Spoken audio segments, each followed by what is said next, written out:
Hey guys, welcome back. Today I'm going to do a video about the Remington Torpedo heater and a fix. This is a trick you might be able to try. So what I'm going to do is take this cover off because the thermostat is on here. I need to put on the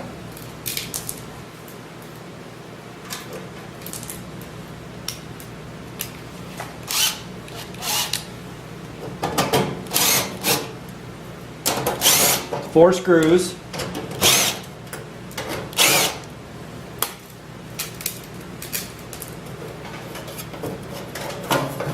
And there's a thermostat. I've already ordered a new one because I figured out what the problem was. But in the meantime, I needed to keep the garage warm. So to do that, remember we have this all the way up. I take a can of electronics duster, you turn it upside down and spray. And it will freeze whatever you're spraying on it.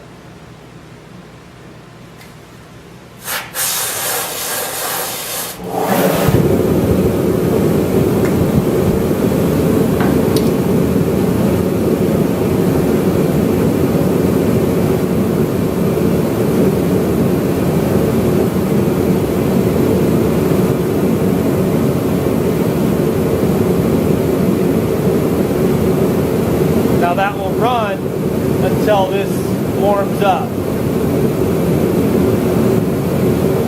And if I spray it again, then freeze it again, it'll run again. So that tells me it's just the thermostat.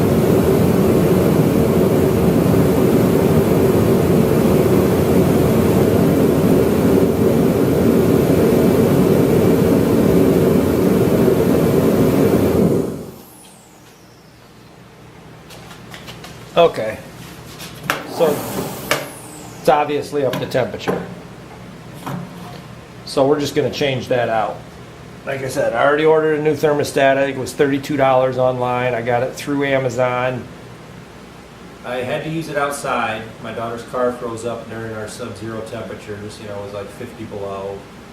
Her hood release wouldn't even pop, so I could charge her battery or jump the car. So I took the torpedo heater out and tented her car and ran the torpedo heater, thawed everything out, and got her car running. Then I decided I would bring the torpedo heater in the garage to help supplement heat in the garage so I could work in here, because the propane furnace that's in here goes through about a 20-pound cylinder a day when it's that cold out, which is kind of expensive. I can run this, heat it up fast, and then let the propane furnace kind of keep things at an even keel. The problem I had was when I pulled it in the garage, it wouldn't work. So that got me thinking, well, it worked outside, why isn't it working in here? Clearly that's a problem. In my mind, it's a thermostat issue. The thermostat isn't working. Outside, I had it tented, and it was only covered, the front half of this was covered, the back half was exposed. The thermostat was exposed to the sub-zero temperature, so it ran just fine. Even though it was, 98 degrees or 97 degrees, whatever it was in the tent. So, I took it apart.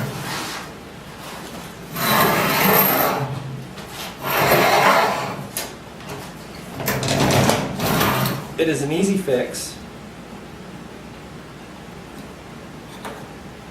I'll turn the thermostat all the way up. It's not warm in here. It's probably 52 degrees. So I turn the thermostat all the way up. I'll turn it on. Here. You can see it's on. It's full of fuel, or nearly full, and we're not getting anywhere, right? take one screw out, or screw out here.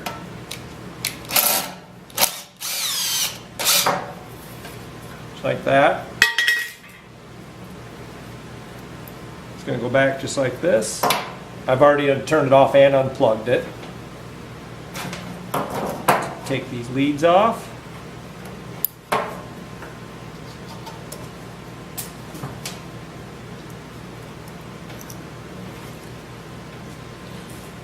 Put it back together.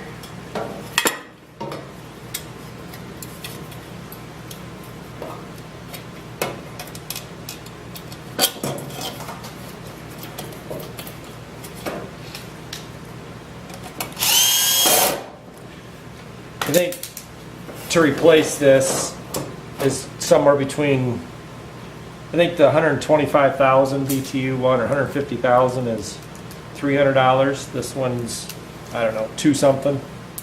It's not far off 300. But when I couldn't get it to work, I was originally thinking, well, time to get a new one.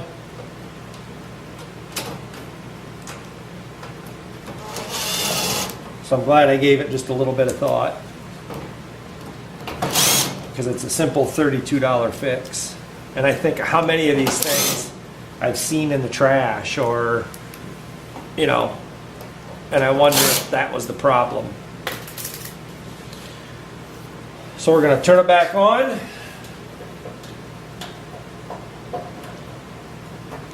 Plug it in and turn it on. We'll turn the thermostat all the way up. Let's get the cap on first.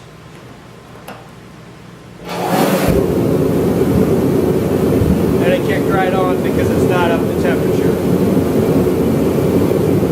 Once that thermostat thawed out, it shut off before it got to where it should be. We'll just turn it down. That's it. Hey guys, if you're going to use one of these to heat an enclosed space, make sure you're really careful about carbon monoxide. Thanks for watching, guys.